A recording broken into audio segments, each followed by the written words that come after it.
Shalom, selamat pagi saudara yang dikasihi Tuhan. Kiranya berkat, damai sejahtera dan sukacita dari Tuhan Yesus Kristus senantiasa menyertai saudara sekalian.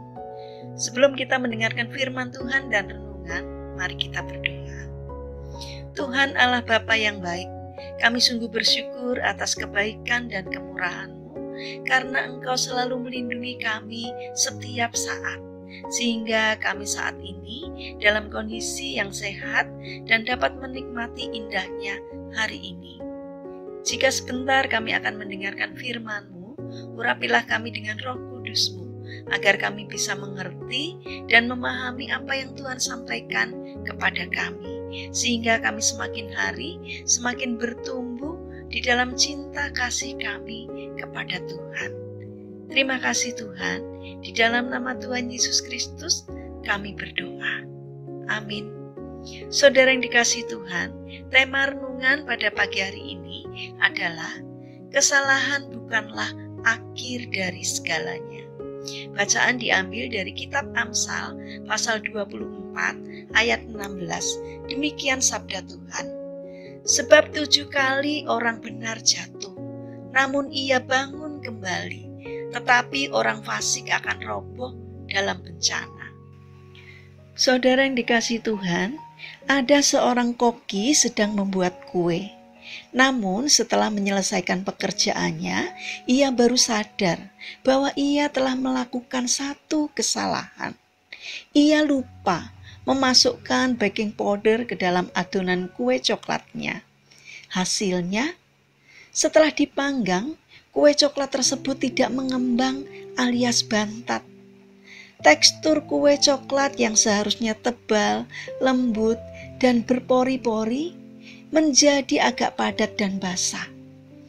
Namun, siapa yang menyangka pada akhirnya hasil dari adonan yang gagal ini justru banyak disukai orang.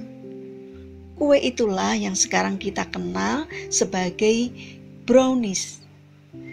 Saudara yang dikasihi Tuhan, begitulah sebuah kesalahan tidak selalu akan berakhir dengan kesia-siaan.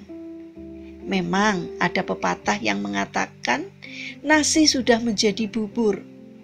Kita tidak akan bisa mengembalikan bubur itu kembali menjadi nasi. Tetapi kita bisa mengolah agar bubur itu menjadi enak dan menarik.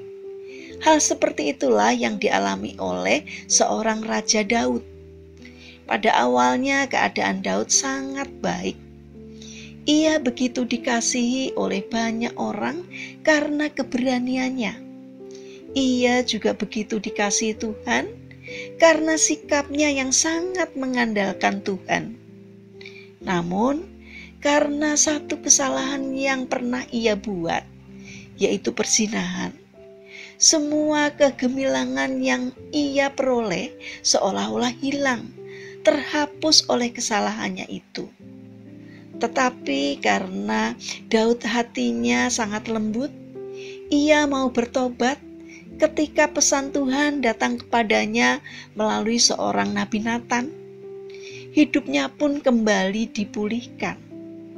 Daud akhirnya bangkit, dan dalam pandangan Tuhan, Daud telah dianggap sebagai orang benar.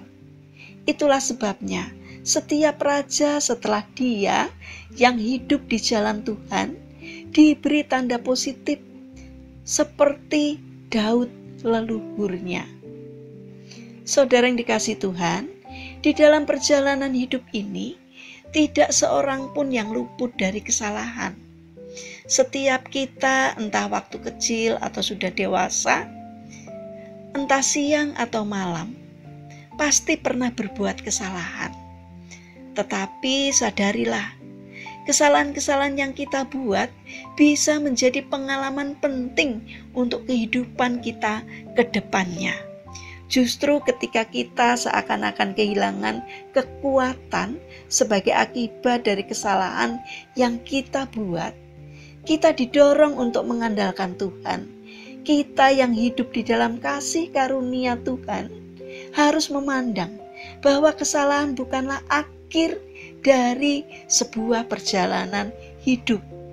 Walau kelihatannya semua berantakan, kalau kita kembali dan berserah pada Tuhan, bukan tidak mungkin kita bisa menghasilkan yang baik dari kesalahan kita.